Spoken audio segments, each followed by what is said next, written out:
dear friends and my dear students. Today again I have brought third part of first chapter, plants our green friends.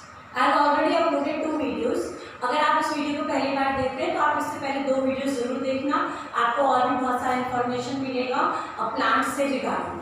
आज हम इस video में करते हैं seed dispersal क्या होता है। सीड डिस्पर्सल होता है बीजों का एक जगह से दूसरे जगह में जाना, सीड्स का एक स्थान से दूसरी जगह में जाना, उसको हम कहेंगे सीड डिस्पर्सल। तो हम इसको इजी लैंग्वेज में कैसे लिखेंगे? The spreading of seeds to different places. कितना इजी है? The spreading of seeds to different places. अलग अलग जगहों में जो सीड जाते हैं, अब वो कैसे जाते हैं? देखो, हवा के माध्यम से उड़ के जा सकते हैं, पानी के माध्यम से बह के जा सकते हैं, एनिमल्स के माध्यम से भी जा सकते हैं। अभी वो हम डिटेल में पढ़ेंगे। लेकिन सीड डिस्पर्सल होता है the process by which seeds are scattered in different parts in different areas.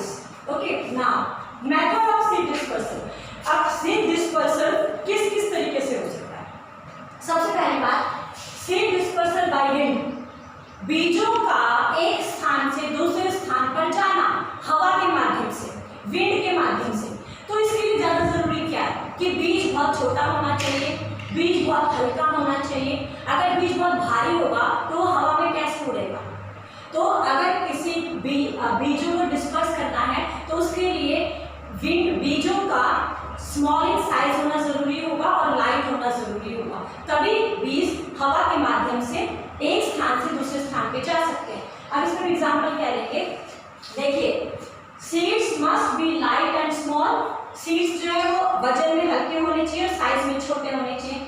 They have hair और विंग्स, और ये जो बीज होते हैं ना, इनके ऊपर हेयर लगे होते हैं, बाल के जैसे कुछ लगा होता है या हुक टाइप कुछ लगा होता है।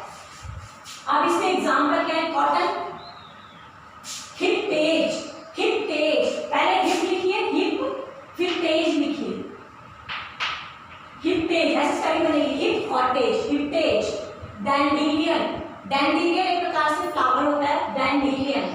तो ये 3 ऐसे एग्जाम्पल हैं जो हवा के माध्यम से इन बीजों का ट्रांसफर होता है, स्कैटरिंग होती है।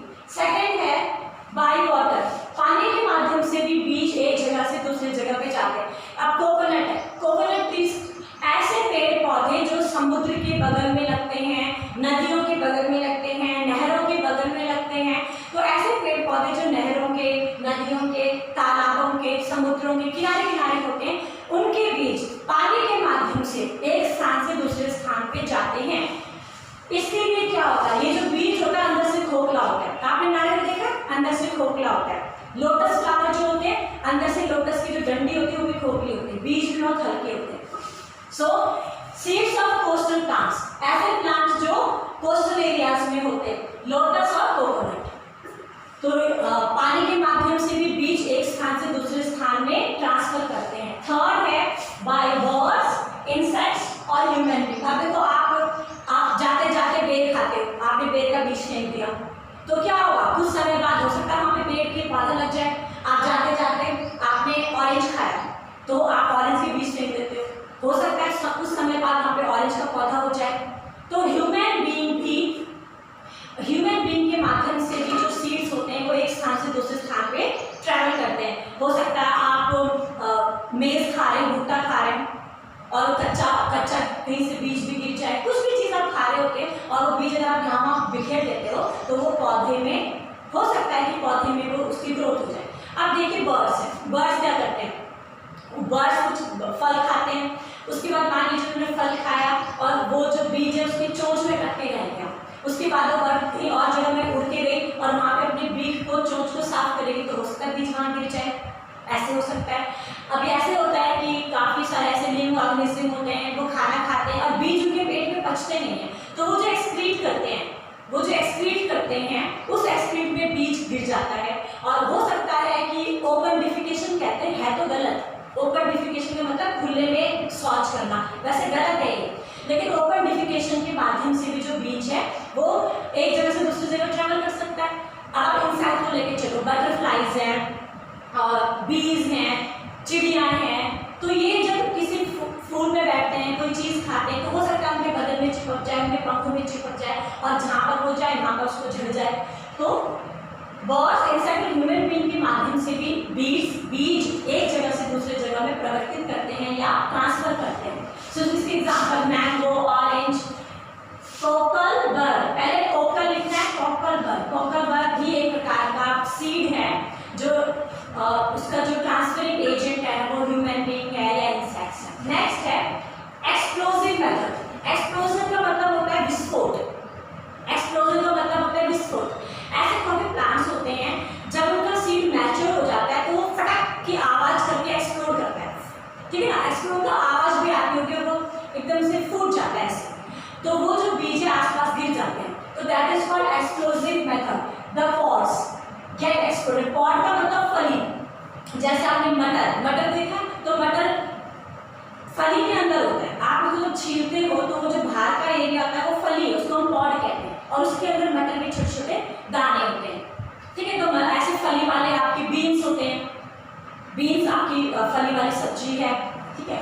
तो ये जो फली होती है, पॉड्स होती है, ये एक्सप्लोड करती है, विस्फोट करती है, और इसके बीज आप आसपास एरिया में गिर जाते हैं। इसके एग्जाम्पल है मटर, P, lady finger, Sam, tamarind. Tamarind का मतलब इमली। तो इमली भी आपने ऐसे देखा होगा, पॉड में बनती है, इस प्रकार फली होती है, इसके अंदर इमली के बीज होते हैं, टैमरिंड कहते हैं। सो नेक्स्ट है, ये हमारे थे सीड्स को ट्रांसफर करने के लिए क्या क्या एजेंट होते हैं, हम ऐसे भी कहते हैं। एजेंट्स ऑफ डिस्पर्सल भी नाम हो सकता है इसका। नेक्स्ट है क्रॉप। क्या होता है, what is crop? So plants grown by farmers on the fields for food और अदर पर्पस। किसान खेत में जो फसल उगाता है वो उसको हम फसल कहते हैं। अब वो खाने के लिए भी उगा सकता है, वो बेचने के लिए भी उगा सकता है, वो किसी और माध्यम से के लिए भी उगा सकता है। तो हम कहेंगे the plants grown by farmers on the fields for food और अदर पर्पस। अदर पर्पस ये भी हो सकता है कि वो कोई फसल उगा रहा है किसी प्रकार की और वो बेचना चाहता हो, सब्जियां उगा रहा है बेचने के लिए उगा रहा होगा, दालें उगाएगा बेचने के लिए उगाएगा, हो सकता है खुद अपना खाना खाने के लिए अपने परिवार के लिए भी उगा रहा हो वहाँ पे, इस प्रकार। नेक्स्ट है कल्टीवेशन। कल्टीवेशन क्या होता है? The process of growing crop on the fields by farmer. Crop cultivation का प्रोसेस है, जिस प्रोसेस से फार्मर फसल उगाते हैं उस प्रोसेस को कल्टीवेशन कहते हैं। बहुत इजी है language. The process of growing crops in the fields by farmers, ये हमारा कल्टीवेशन होगा। नाउ रबी क्रॉप्स क्या होते हैं? Winter crops. रबी क्रॉप्स का दूसरा नाम विंटर क्रॉप्स है, जिसमें आपका व्हीट, पी और बार्ली आएगा। सो खरीफ क्रॉप कौन सी क्रॉप है? Summer crops. तो गर्मियों में उगने वाली जो फसलें होती है वो आपकी खरीफ है, जिसमें राइस, मेज, ज्वार एंड बाजरा। तो ये ऐसी फसल होती है जिनका नाम क्या होता है? खरीफ क्रॉप। नेक्स्ट है आपका ग्रोइंग क्रॉप्स। जब हम फसल उगाएंगे तो उसके क्या क्या मेथड्स हैं? सो क्रॉप्स प्रोडक्शन के लिए क्या क्या मेथड है? सबसे पहले आप खेत में हल लगाते हैं। तो पहले जमाने में हल की मदद से लगाया जाता था, बैलों की मदद से लगाया जाता था, इंसान खुद भी उसको लगाता था। अब ट्रैक्टर्स की मदद से हो रहा है। तो सबसे पहले growing crop. Healthy crop is the wealth of a nation. अगर हमारे देश में, भारत में 70% जो है एग्रीकल्चर होता है। भारत में 70% हमारा इनकम का सोर्स एग्रीकल्चर। तो अगर किसी देश का एग्रीकल्चर अच्छा होगा तो वहाँ पे वेल्थ होगा, पैसा होगा, वहाँ की जो जनसंख्या है अच्छी होगी, उसकी हेल्थ अच्छी होगी क्योंकि अच्छा खाना खाएगा। बाहर के लोगों का कुछ भी खाना नहीं होता क्योंकि वहाँ पे प्रोडक्शन बहुत कम है, एग्रीकल्चर लोग बहुत कम करते हैं। भारत में अधिकतर लोग कृषि से जुड़े हुए हैं, तो भारत में खाने की कमी नहीं है। विभिन्न प्रकार का हम खाना देखते हैं, उगाते हैं और खाते हैं। अब सबसे पहले हम फ्लोइंग करेंगे। फ्लोइंग का मतलब following is turning fertile soil on upper surface. नीचे वाली मिट्टी को हल की मदद से हम उस मिट्टी को ऊपर वाली सतह में ले आते हैं। जो नीचे वाली मिट्टी है उसको ऊपर वाली सतह में ले आते हैं। हम ऐसा क्यों करते हैं? जो हमारी फर्टाइल मिट्टी है, जो उपजाऊ मिट्टी है, वो ऊपर की तरफ आ जाए। और इससे क्या होता है? इससे पानी एब्जॉर्ब करने की जो क्वालिटी होती है मिट्टी की वो बढ़ती है। मिट्टी में जो न्यूट्रिएंट्स होते हैं वो ऊपर वाले सरफेस में आ जाते हैं और प्लांट्स उनको आसानी से एब्जॉर्ब कर सकते हैं। So first is ploughing. Next है आपका सोइंग ऑफ सीड। सोइंग का मतलब बीज बोना। तो पहले जमाने में बीज हाथ के माध्यम से बोया जाता था। हम बीज लेते थे हाथों के माध्यम से बोया जाता था। आजकल हम मशीन के माध्यम से बोते हैं। मशीन में खांचों में बीज डाल दिए जाते हैं और फिर मशीन एग्जैक्ट एरिया में आप उसका बटन दबाते हो और एग्जैक्ट एरिया में वो दाने गिरते रहते हैं। तो सोइंग सीड्स का मतलब बीज का बोना। Seeds are sown by hands and by machines ना, मशीन से भी करते हैं, जिनके पास मशीन नहीं है वो हाथों से करते हैं। एडिशन ऑफ फर्टिलाइजर, अब हमने खेत में बीज बो दिए, कुछ समय बाद हमारी फसल थोड़ी बड़ी हो गई, अब उसको हेल्दी बनाने के लिए हम उसमें खाद डालते हैं, हम उसमें इंसेक्टिसाइड डालते हैं, हम उसमें पेस्टिसाइड डालते हैं कि जीव जंतु हमारे फसल को खाए ना, उसके लिए हम करेंगे addition of fertiliser. Manures and fertilisers are added to get good harvest. अच्छी हार्वेस्ट, अच्छी फसल के लिए हमें मैन्योर ऐड करना पड़ेगा और हमें फर्टिलाइजर ऐड करना पड़ेगा। फर्टिलाइजर्स में आपका यूरिया, नाइट्रेट्स और फॉस्फेट्स आते हैं। एंड में आप यहाँ देखिए क्या डिफरेंस होता है मैन्योर में और फर्टिलाइजर में। मैन्योर बहुत अच्छा है, पर आज के जमाने में हमारे जो किसान है वो फसलों की पैदावार बढ़ाने के लिए मैन्योर यूज नहीं करते, वो फर्टिलाइजर यूज करते हैं। और फर्टिलाइजर जो होता है केमिकल से बनता है, नाइट्रेट से बन रहा है, फॉस्फेट से बन रहा है, जो हमारे स्वास्थ्य के लिए हानिकारक है। आजकल भारत के अधिकतर लोग जल्दी क्यों मरते? पहले हमारी एवरेज एज 60-70 थी, अब हमारी एवरेज एज 40 हो रही, 50 हो रही। इसका रीजन क्या है कि जो हम खाना खा रहे हैं इसमें किसान अपने फायदे के लिए फर्टिलाइजर ऐड कर रहा है, और फर्टिलाइजर किससे बना होता है? केमिकल से बना होता है। वो डीडीटी बहुत ज़्यादा यूज कर रहा है, पेस्टिसाइड्स बहुत ज़्यादा यूज कर रहा है, इंसेक्टिसाइड बहुत ज़्यादा यूज कर रहा है। उससे क्या हो रहा है? फसल में खूब सारे केमिकल्स मिल रहे हैं, वो जो फसल है केमिकल्स को एब्जॉर्ब कर रही है। तो उन दानों में, उन चावल में, उन गेहूं में, उन दालों में क्या है? उसके अंदर क्या है? उसके अंदर केमिकल्स है।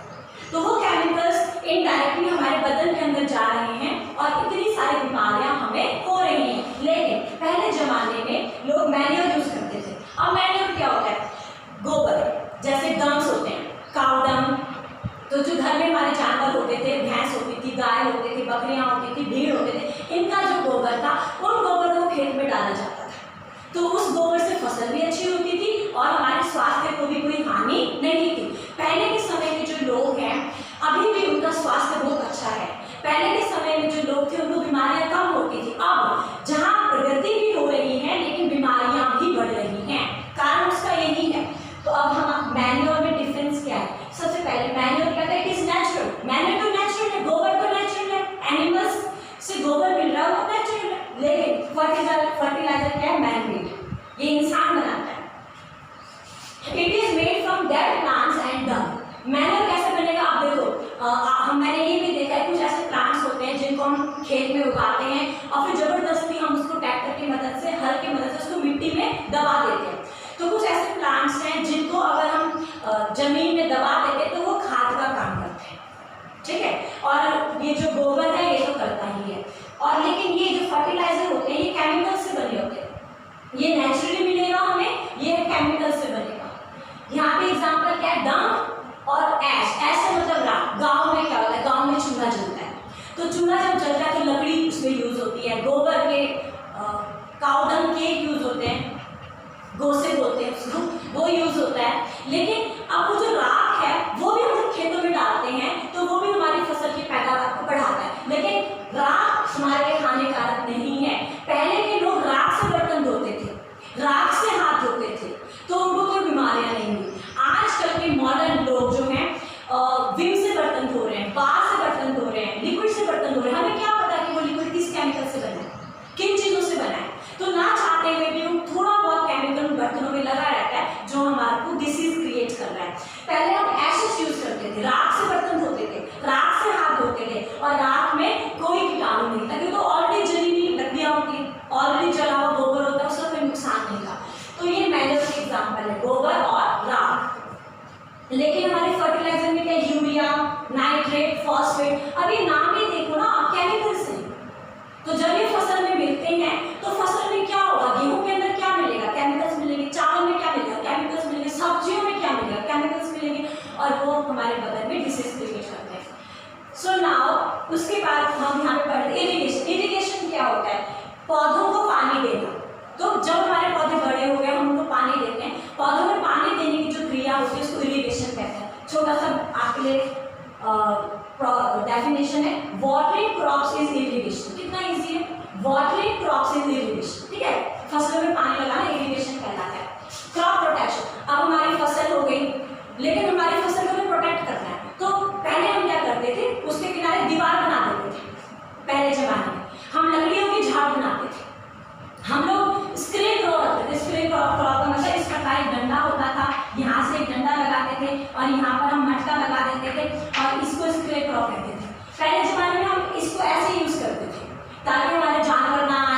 पक्षियाँ ना आए। तो हमारा अब क्या हुआ है, अब हम लोग उसको क्रॉप को प्रोटेक्ट करने के लिए उसमें इंसेक्टिसाइड डाल रहे हैं कि इंसेक्ट्स ना आए, हम उसमें पेस्टिसाइड डाल रहे हैं कि खेतों में चूहे होते हैं और इंसेक्ट्स होते हैं, वो हमारी फसल को ना खाए, तो हम उसमें इंसेक्टिसाइड भी डाल रहे हैं, तो वो इंसेक्टिसाइड भी हमारे लिए खतरनाक है। सो क्रॉप प्रोटेक्शन मतलब crop is protected by making fence, दीवार लगाई जाती है, एडिंग DDT, ठीक है, DDT भी हम इसमें यूज करते हैं इंसेक्ट्स को मारने के लिए। नेक्स्ट है आपका हार्वेस्टिंग। हार्वेस्टिंग क्या होता है, जब हमारी फसल पक जाती है तो उसकी कटाई करनी चाहिए, फसल की कटाई को हार्वेस्टिंग कहते हैं। कितना आसान है, फसल की कटाई को हार्वेस्टिंग कहते हैं। सो cutting of crop is called harvesting. इतना छोटा सा डेफिनेशन है, cutting of crops is called harvesting.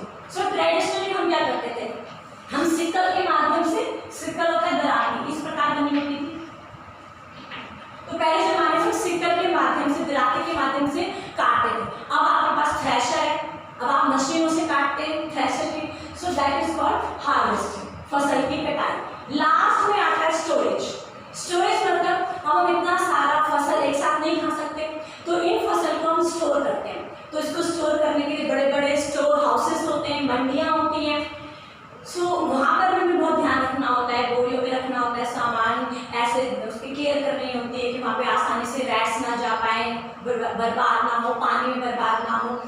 Secondly vegetables और फ्रूट्स को हम स्टोर में तो रखते हैं, लेकिन हम कोल्ड स्टोरेज में रखते हैं, मतलब वहाँ का टेम्परेचर बहुत ठंडा रखते हैं, ताकि हमारी जो फसल, जो हमारी सब्जियाँ हैं और फल है वो बर्बाद ना हो। सो स्टूडेंट्स, आज हमने हमारा फर्स्ट चैप्टर था प्लांट्स और ग्रीन फ्रेंड्स, इसका ये थर्ड पार्ट था। इसमें हमने आज किया सीड डिस्पर्सन क्या होता है, मैन्योर और फर्टिलाइजर में क्या डिफरेंस है, और हमारे क्या क्या मेथड्स हैं फसल को उगाने के, आज हम इस वीडियो में। ये बहुत छोटी सी डेफिनेशंस हैं हर चीज़ की, आप इसके नोट्स बनाओ और आप इसको याद करो। कोई भी आपकी क्वेरी है तो वीडियो को आप स्क्रॉल डाउन कीजिए और नीचे आप कमेंट में अपने सुझाव मुझे भेज सकते हैं, so that I will help you. Thank you.